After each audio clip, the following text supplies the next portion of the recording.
네, 두 번째 강의입니다. 여러분들 알고 계시죠? 지금 이게 두 번째 강의지만 다른 날 촬영한 것이 아니라 아까 전에 금강반야 바람일경 제목 설명하고서 바로 이어서 또 저희 이제 일장 바로 법회 유인분에 대해서 설명을 할 겁니다.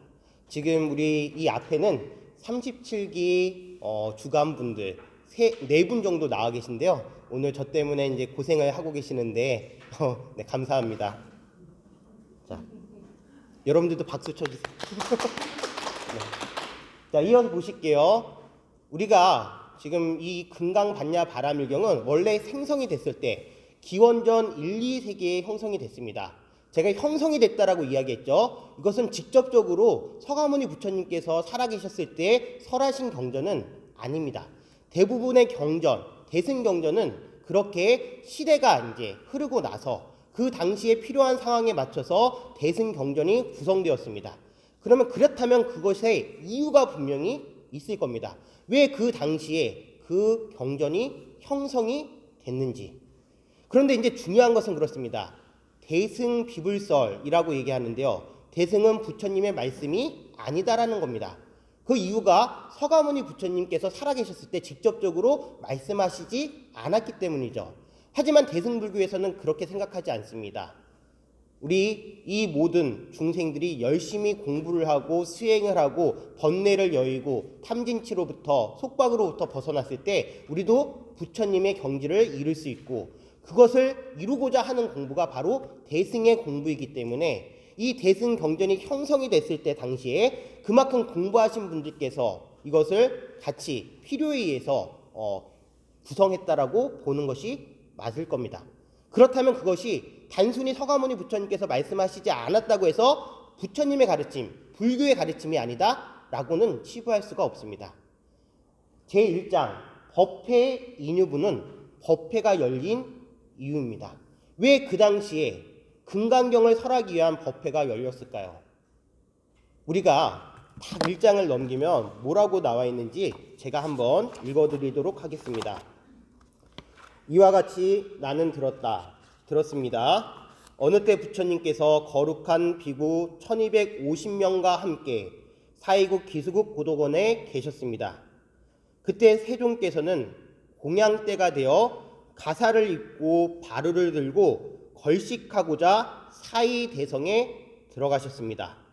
성 안에서 차례로 걸식하신 후 본래의 처소로 돌아와 공양을 드신 뒤 가사와 바루를 거두고 발을 씻으신 다음 자리를 펴고 앉으셨습니다. 매우 짤막한 이 구문이 바로 금강경이 설해진 이유가 담겨져 있다고 합니다. 그것을 예전 어르신들께서는 육성치라고 말씀하셨습니다.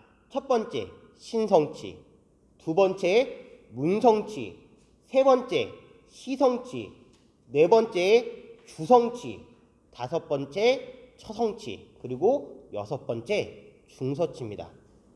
이 여섯 가지가 성취됨으로써 바로 부처님의 말씀이 지금 이 시대에도 유효한 것이 되고 또 법회가 이루어진 이유로서 타당한 그 타당성이 성립되는 겁니다. 먼저 신성치, 그것은 바로 이와 같이 나는 들었다라는 말로 표현이 됩니다. 그것은 바로 부처님으로부터 들은 내용이라는 것을 표현합니다. 물론 예전에는 아난 존자가 들었던 내용을 이제 많은 대중에게 500명의 아란에게 얘기를 하면서 그 결집이 형성이 됐는데요. 지금은 그런 이제 얘기보다 요 여섯 가지 내용이 어떠한 의미를 가지고 있는지 한번 생각해 보는 시간을 갖도록 하겠습니다. 부처님께서 그 당시 기원전 이제 1, 2세기 바로 이 금강반야 바람일경이 형성되는 시기에 왜 금강경이라는 경전이 설해져야 됐는지, 그것은 바로 다름이 아니라 그 당시는 부파불교의 시대였습니다. 부파불교라는 것은 물론 불교를 발전시켰습니다. 아비담마라고 해가지고요, 법에 대한 연구가 많이 있었습니다. 우리가 법에 대해서 연구를 하다 보면은 문제점이 생기게 됩니다. 바로 무엇이다? 계속 학구적으로 스님들이 열심히 공부만 하는 형상이 이제 생기기 때문에요. 종교의 의미를 점점 이제 벗어나게 됩니다. 종교라는 것은 대중과 함께 그리고 대중의 어려움을 해결해 줄 수 있을 때 그것이 바로 종교의 성립 목적이 될 수 있습니다. 대중으로부터 벗어난 불교는 점점 그 의미를 상실해 가고 있었습니다. 그래서 그 당시에 어떻게 하면 다시 대중에게로 돌아갈 수 있느냐 하는 문제의식을 가지고 형성된 것이 바로 금강반야 바라밀경입니다. 그런데 가장 중요한 것은 이겁니다. 지금 이 대중들이 모여서 법회, 즉 법문을 하기 전에 부처님께서 무엇부터 하셨냐면 바로 나가셔가지고 걸식을 하셨습니다. 걸식이라는 것은 지금 우리 대한불교 조계종도 이제 없는 그런 풍토입니다. 왜냐하면 지금 대한민국은 불교 국가가 아니고 만약에 스님 혼자서 걸식을 나가게 되면 여러 가지 이제 세간의 모습에 이제 별로 좋게 보이지 않아서 그것을 이제 막고 있는 추세거든요. 그런데 우리 이 불교가 부처님 그리고 부처님과 부처님의 제자들이 대중과 만나는 가장 밀접한 방법이 바로 걸식입니다. 밖에 나가서 걸식을 통해서 그 당시에 힘든 점은 없는지, 사람들은 잘 살고 있는지, 불편한 점은 없는지, 마음에 어떠한 고통은 없는지 그것을 살펴볼 수 있는 방법이 바로 걸식이었습니다. 이 당시에도 아마 걸식이라는 풍토가 점점 없어지고 있었을 겁니다. 따라서 다른 경전에서는 나오지 않는데요. 금강반야 바라밀경에는 가장 먼저 부처님께서 걸식하고 오시는 모습이 그려져 있습니다. 그것은 바로 이 대승불교가 다시 대중에게 나아가서 대중이 겪는 아픔은 무엇인지, 우리가 어떻게 하면 그 대중들을 치료하고 그리고 달래줄 수 있고 그것을 통해서 공부를 할 수 있는지에 대한 모습이 담겨져 있기 때문에 법회가 열린 이 이유에서 부처님께서 걸식을 하고 돌아오신 모습으로부터 그리고 자리에 앉아서 그 다음에 이제 경전이 설해지는 내용이 담아져 있다고 저는 생각합니다.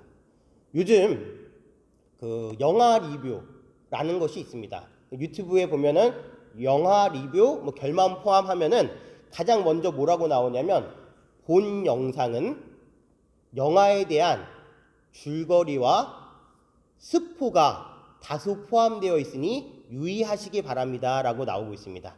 그때 스포라는 것은 스포일러, 바로 영화의 내용을 너무 미리 많이 알려줘서 우리가 긴장감을 떨어뜨리는 것을 스포일러라고 합니다. 저는 다른 의미에서 스포일러일 수도 있어요.